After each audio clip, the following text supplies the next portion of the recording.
Okay friends, நீங்கள் தமிழ்லேயே பார்த்துருப்பீங்க நம்ம எதை பற்றி இங்கே தெரிஞ்சுக்க போகிறோன்னு.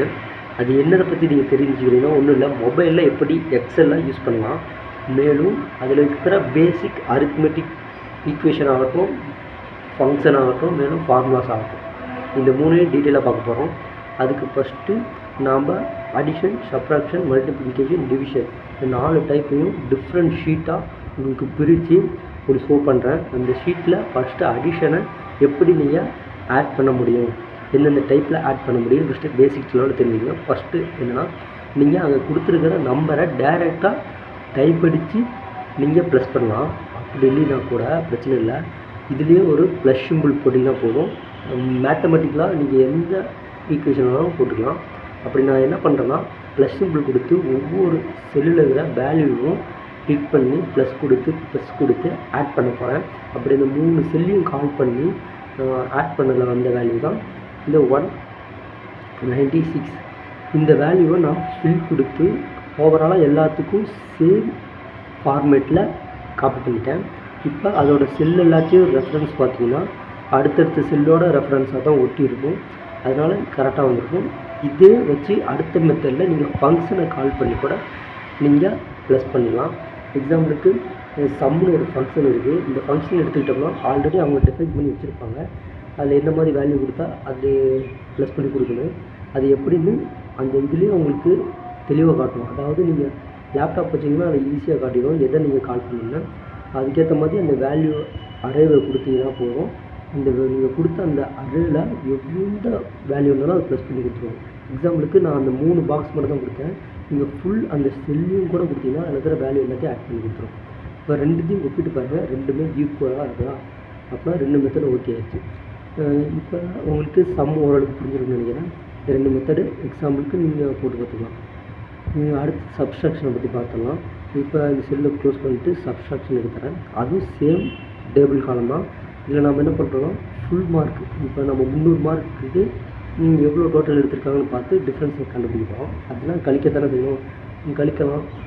கழிக்கிறதுக்கு 300லேருந்து ஒவ்வொரு வேல்யூவும் நீங்கள் செல்ல ரெஃபரன்ஸை வச்சு கூட கழிக்கலாம்.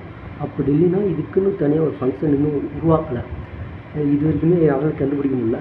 நீங்கள் கண்டுபிடிச்சா நல்லா தான். பட் இருந்தாலும் சம் ஃபங்க்ஷனை கால் பண்ணி நீங்கள் அதை டிஃபைன் பண்ணி நீங்கள் அதை கழிக்க முடியும். எக்ஸாம்பிளுக்கு நீங்கள் ஃபஸ்ட்டு பெரிய வேல்யூ எடுத்துக்கோங்க, இல்லைனா ஃபஸ்ட்டு கொடுக்குற வேல்யூ எடுத்துக்கோங்க. அதுலேருந்து மைனஸ் ஓல்டு வேல்யூ மைனஸ் பண்ண போகிறீங்க, ப்ளஸ் பண்ணி மைனஸ் பண்ண போகிறீங்க. ஏன்னா இப்போ ஃபஸ்ட்டு வேல்யூ ப்ளஸில் இருக்குது, மித்த வேல்யூ எல்லாம் மைனஸில் இருக்குதுன்னா மைனஸ் பொதுவாக வெளியே எடுத்தாலே ஃபுல்லாக இருக்கிற வேல்யூ எல்லாம் ப்ளஸ் ஆகிடும். இப்போ சம் தான் பண்ண போகிறீங்க. ஆப்வியஸ்லி அதோட மைனஸ் போட்டு சம்மோட ஃபங்க்ஷனை கால் பண்ணாலே உங்களுக்கு ஈஸியாக எல்லாம் புரிய ஆரம்பிச்சிடும். அது மட்டும் இல்லாமல் இப்போ நீங்கள் எல்லா வேல்யூவும் ஒரே மாதிரி தான். டோட்டல் என்பது ஃபுல் மார்க் என்பது வந்து 300 தான், எல்லாம் ஒன்றாவே இருக்குது. ஏன்னா எல்லா டேபிள் காலத்துக்கும் 300 போடணும். அது எல்லாத்தையும் ஒட்டுக்கா பாக்ஸை பெரிய பாக்ஸை மெர்ஜ் பண்ணி ஒரு காமன் 300னா போடக்கூடாதா? அப்படி போட்டால் அந்த செல் ரெஃபரன்ஸ் எப்படி மாறுன்னு பாருங்கள். நான் அப்போ அதை டெலீட் பண்ணிவிட்டு மெர்ஜ் பண்ணி சென்டரில் வைக்கிறேன், கண்டினியூ கொடுக்குறேன். ஒவ்வொரு எல்லாம் மைனஸ் வேல்யூ காட்டுது. ஏன் அந்த மாதிரி மைனஸ் வேல்யூ காட்டுதுன்னு நீங்கள் அதை அப்சர்வ் பண்ணி பார்க்கணும். ஏன்னா அங்கே இருக்கிற செல் ரெஃபரன்ஸ் பாருங்கள் H3, அந்த இது நம்ம கொடுத்ததோ H2. ஏன்னா ஃபஸ்ட்டு வேல்யூ மட்டும் தான் H2லேருந்து எடுத்துக்குது, இது 2வது வேல்யூ 3வது வேல்யூ எல்லாமே H4 H5 அப்படின்னு அடுத்தடுத்த செல் ரெஃபரன்ஸ் எடுத்துக்குது. அதனால் நீங்கள் என்ன பண்ணுறீங்கன்னா இந்த செல் ரெஃபரன்ஸாக இருக்கிறத கிளிக் பண்ணி மாற்றி வச்சுட்டு திருப்பி அதை ஃபில்னு கொடுத்து எல்லா இடத்துலையும் காப்பி பண்ணி வச்சாலே போதுமானது, ஈஸியாக அதை டிஃபைன் பண்ணி வந்துடும். ஓகே ஃப்ரெண்ட்ஸ், இது வந்து சப்ஸ்ட்ராக்ஷனில் ஒரு சின்ன பேசிக் மெத்தட். செல் ரெஃபரன்ஸும் பார்த்துருக்கீங்க. இப்போ அடுத்தது வந்து நம்ம மல்டிப்ளிகேஷன் போகணும். மல்டிப்ளிகேஷனும் அதே மாதிரி தான் ஒரு ஃபார்மேட், ஒரு ஃபங்க்ஷன் இருக்குது. ஆனால் நீங்கள் டேரெக்டாக மல்டிபிள் பண்ணுற சிம்பிள் இங்கே என்ன யூஸ் பண்ணுவாங்கன்னா ஸ்டார் சிம்பிள் தான் யூஸ் பண்ணுவாங்க.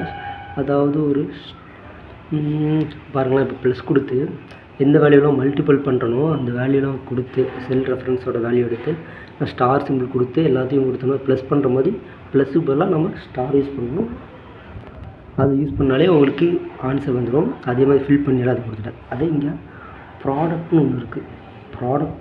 ப்ராடக்ட்னு ஒரு ஃபங்க்ஷனை கால் பண்ணிங்கன்னா அதில் என்னென்ன வேல்யூ கொடுத்துக்கிறீங்களோ அதையும் மல்டிபிள் பண்ணி கொடுப்போம். அவ்வளோதான். இப்போ சம் எப்படி எல்லா வேலையும் கொடுத்தீங்கன்னா ப்ளஸ் பண்ணி வருதோ, இதில் நம்பர் 1 நம்பர் 2ன்னு கொடுத்துருக்கா.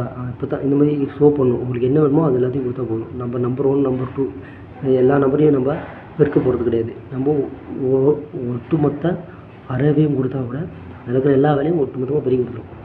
இது வந்து ப்ராடக்ட் என்ற ஃபங்க்ஷன். ஃபைனலாக நம்ம டிவிஷனை பற்றி பார்த்துடலாம். டிவிஷன் எடுத்துக்கிட்டோம்னா அது மொத்தம் 3 டைப் ஆஃப் ஃபங்க்ஷன் யூஸ் பண்ணுறாங்க.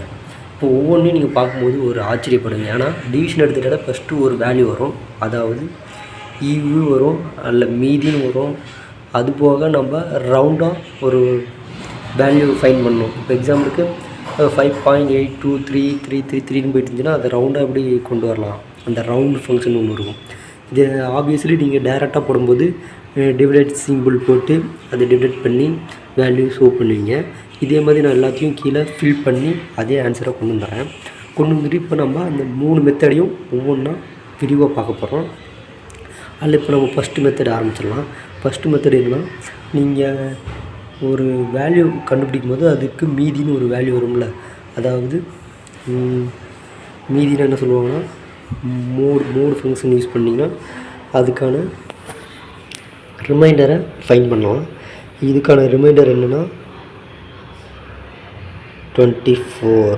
எப்படி 24 வருதுன்னு நீங்கள் டேரெக்டாகவே கால் பண்ணி பாருங்கள். ஏன்னா டிவைட் பண்ணும்போது 3 நாள் டிவைட் ஆகுது. லாஸ்ட்டாக அந்த 24 வந்து டிவைட் பண்ணவே முடியாது. அதனால் 24 வந்து ரிமைண்டராக வருது.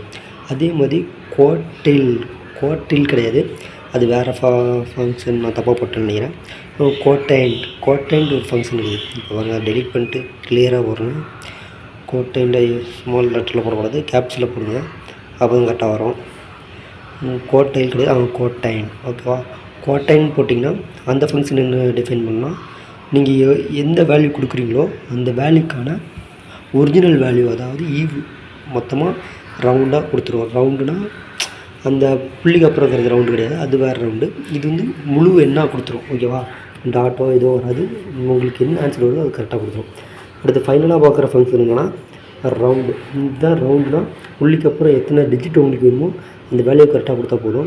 இப்போ ரவுண்டுன்னு ஒரு ஃபங்க்ஷனை கொடுத்து கால் பண்ணிங்கன்னா அது கேட்குற ஒரே வேல்யூனா எந்த வேல்யூ உள்ளார கொடுக்க போகிறீங்க, கரெக்டாக தான் அடிச்சிருக்கேன். இந்த மாதிரி ஷோ பண்ணணும். நம்பர் ப்ளஸ் எவ்வளோ டிஜிட் உங்களுக்கு வேணும், 2 டிஜிட் இருந்தால் போதும் அப்படின்னு ஷோ பண்ணி அதை ஃபில் பண்ணி பார்க்குறேன். எல்லாமே கரெக்டாக இருக்கான்னு செக் பண்ணி பார்த்துக்கங்க. இந்த சைடு எவ்வளோ டிஜிட் தள்ளி பாயிண்ட் வருது, ஆனால் அங்கே எப்படி கரெக்டாக இருக்குது. ஓகே ஃப்ரெண்ட்ஸ், நம்ம இப்போ எல்லா பேசிக் அடிஷன், சப்ட்ராக்ஷன், மல்டிப்ளிகேஷன் எல்லாமே பார்த்தாச்சு. நெக்ஸ்ட் வீடியோவில் இதை வச்சு இன்னும் மும்முரமாக பார்க்கலாம். Thank you friends.